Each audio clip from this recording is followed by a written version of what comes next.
Studio One now has a Heritage Audio RAM System 5000 monitor controller. Input number 1 is the audio playback from the Avid interfaces. Input number 4 is the line output of the computer system, and the funky symbol down here is the Bluetooth symbol if you're connecting via Bluetooth. When it turns on, it'll show a welcome message. If it doesn't turn on, it could be because this is battery operated and it needs to be charged up. And to charge it up, you go over to the main unit, grab the USB cable,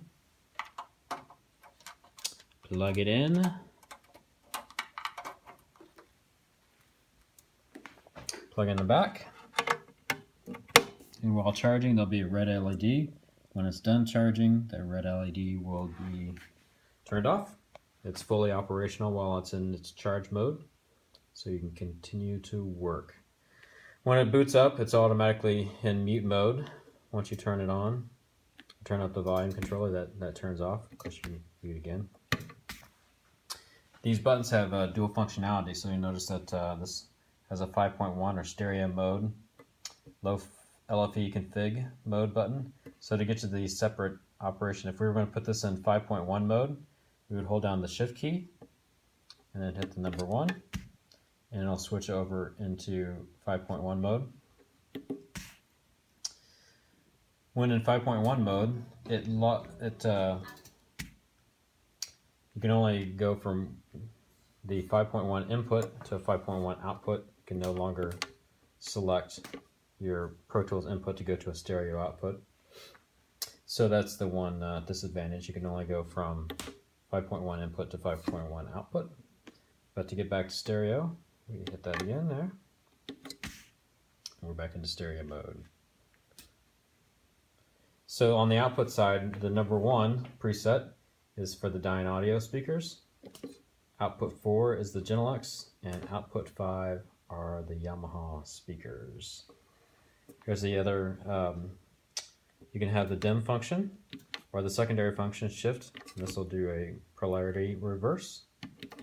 Same thing here, you can mute is the primary function, but if you hit the shift button and hit the mute, now you're in mono mode. What else can I tell you? This is battery operated, so you can pick it up and wander with it. The cue system is on the bottom. So there's a microphone input, talk back. You would just hit the talk back. Actually, you can hit any of these. They're all going to do the same thing. There are headphone jacks on the main unit. A couple of headphone outputs right there. Select your source and have a level. And the coolest feature probably on this unit is the ability to do Bluetooth connection. So on your phone or computer, you would bring up the Heritage System 5000 as your Bluetooth device, connect. When it's synced, the red light will come on, sync light. If you wanted to sync somebody else, then you would hit the reset button and it'll clear that, and the next person is clear to sync up.